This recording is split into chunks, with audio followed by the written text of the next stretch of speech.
A partir de la clase práctica de hoy comenzaremos a estudiar los grupos de plantas de interés agrícola. Comenzamos con el grupo de las gimnospermas. Entre los diversos usos que hace el hombre de las gimnospermas, se destaca el uso ornamental, como es el caso de este ginkgo biloba que vemos en la imagen. Plantas muy atractivas por las distintas coloraciones de sus hojas a lo largo del año y también conocidas por su uso medicinal.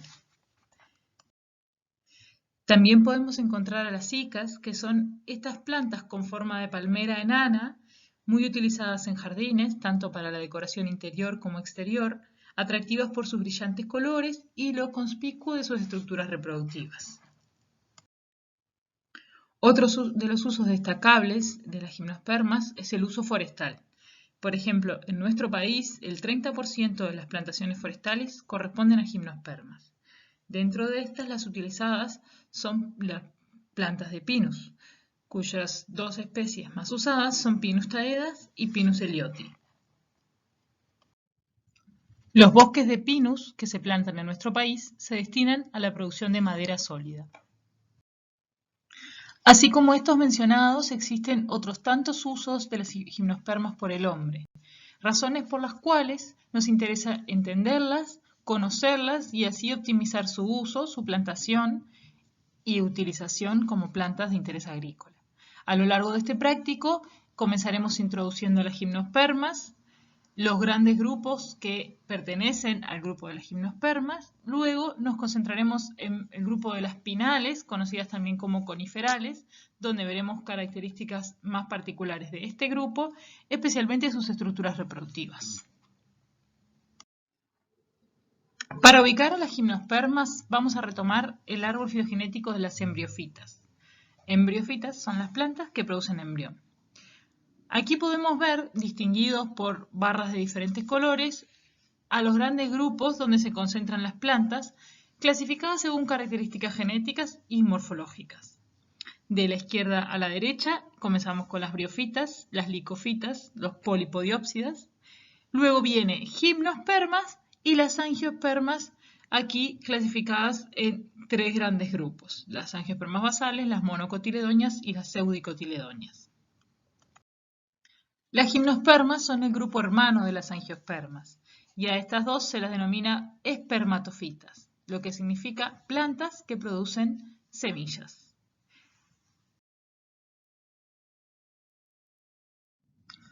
Una de las principales diferencias entre estos últimos dos grupos es la manera en la que contienen a las semillas en sus estructuras reproductivas.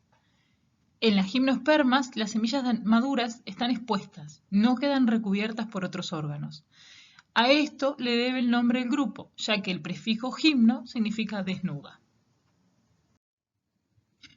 Dentro de las gimnospermas encontramos unas 15 familias, cerca de 80 géneros y 820 especies. Su distribución es cosmopolita, lo que significa que la podemos encontrar en casi todo el mundo. La mayoría de los hábitos son árboles o arbustos, raramente puede haber lianas. El xilema en la mayoría de las plantas del grupo es homoxilado, que esto, como lo hemos visto en las clases de anatomía, se debe a que los elementos de conducción en el xilema son las traqueidas. Y las estructuras reproductivas generalmente son estróbilos. Un estróbilo, de manera muy esquemática, consiste en un eje central que ramifica del tallo y este eje va a poseer hojas modificadas, denominadas esporófilas, que pueden tener diferente consistencia y pueden presentar morfologías distintas. Pero básicamente todos presentan esporófilas y estas esporófilas van a contener a los esporangios, que son las estructuras reproductivas que producen esporas. La posición de los esporangios con respecto a las hojas, esporófilas, la morfología y la consistencia va a diferir entre los distintos grupos de plantas dentro de las gimnospermas. Todos van a tener en común que los esporangios se encuentran expuestos en mayor o medida hacia el ambiente. Los cuatro grandes grupos de las gimnospermas son las cicadales, ginkgoales, netales y pinales. Cada orden tiene características muy distintivas y particulares del grupo. los tipos de estróbilo, los hábitos, algunas son más conspicuas y nos permiten diferenciarlas fácilmente.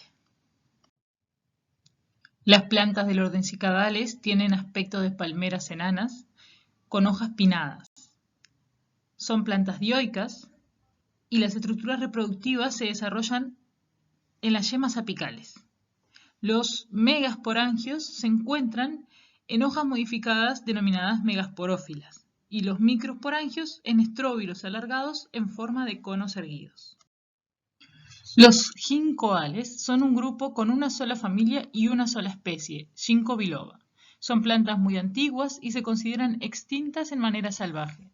Esto le da la denominación de fósil viviente. Son plantas dioicas. Las hojas son flabeliformes, lo que significa que tienen forma de abanico. Las nervaduras son paralelas y la ramificación de estas es dicotómica.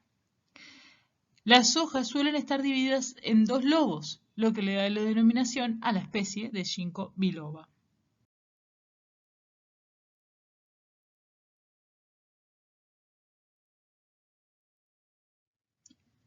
Los megasporangios se disponen de a dos en un pie y los microsporangios se disponen de manera péndula. Consisten en un eje con los microsporangios ramificados.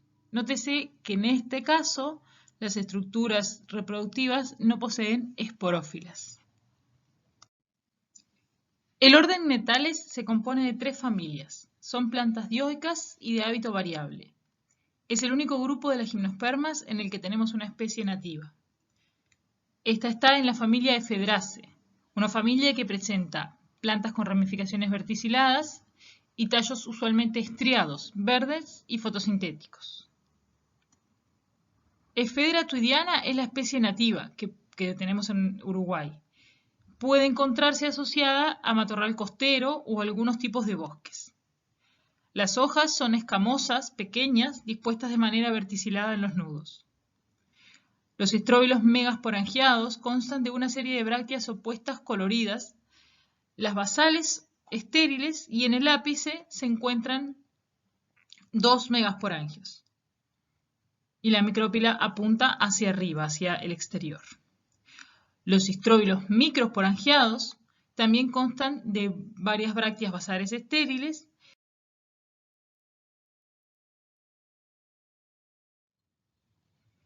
y de un pie llamado microsporangióforo donde se encuentran varios microsporangios. Pinales es el grupo en el que nos vamos a detener con mayor profundidad.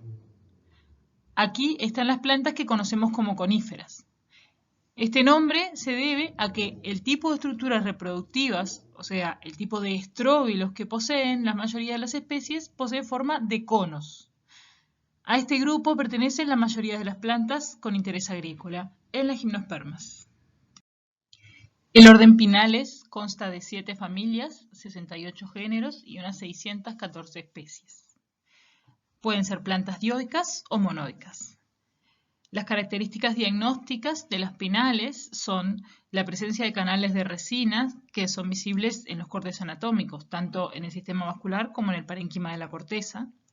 Las hojas son uninervadas o tienen muy pocos nervios. Los microsporangios en los estróbilos son abaxiales y los estróbilos megasporangiados presentan un complejo de bráctea y escama. Veremos algunas de estas características en detalle aquí adelante. Los tipos de hojas que encontramos en las especies del orden Pinales son variados y característicos en cada familia. Por lo general son hojas pequeñas o angostas y duras. En Araucaria, familia Araucariaceae, encontramos hojas aplanadas de forma elíptica con ápices usualmente punzantes. En algunas especies podemos encontrar variación en el tipo de hoja según el estado fenológico de la planta. Cuando las ramas producen estróbilos, las hojas son escamiformes y en estado vegetativo son elípticas. A esta condición se le denomina dimorfismo foliar. En el caso de Cupressaceae, las hojas son escamiformes y están adheridas o adpresas al tallo. La filotaxia es opuesta y la inserción de cada par está a 90 grados de la inserción del siguiente par.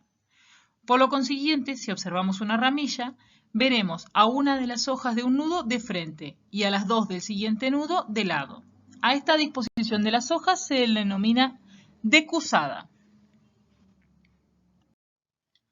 Las hojas en la familia Pinaceae son lineales, con forma de aguja, denominadas acículas. Y también presentan hojas escamiformes. Las acículas pueden estar libres en braquiblastos, que son tallos de entrenudos muy cortos, con filotaxia verticilada o espiralada, como es el caso del género Cedrus. En el caso del género Pinus, las acículas se encuentran agrupadas, envueltas por una vaina de hojas escamiformes o escamosas. El número de acículas por cada vaina determina la forma transversal de las hojas y es un carácter taxonómico utilizado para diferenciar especies. Las líneas paralelas blanquecinas que se ven a lo largo de las acículas son las bandas estomáticas. Veamos ahora las estructuras reproductivas, los estróbilos. Comenzando por los estróbilos microsporangiados. Como habíamos adelantado, los estróbilos son ejes con hojas modificadas, usualmente leñosas, donde se encuentran los esporangios. En los estróbilos microsporangiados, los esporangios se encuentran en la cara abaxial. Aquí vemos, por ejemplo, el estróbilo microsporangiado de Pinus. Las hojas modificadas que contienen a los microesporangios se denominan escamas polínicas. Y en este grupo, en Pinus, cada escama presenta 2 microesporangios. En las espermatofitas, a los microesporangios se los denomina también sacos polínicos. Los estróbilos microesporangiados en Pinus suelen ser alargados, notoriamente más pequeños que los estróbilos megasporangiados de la misma especie, y se disponen agrupados de a varios en la parte apical de las ramas, las cuales luego continúan desarrollando hojas a partir de su yema apical.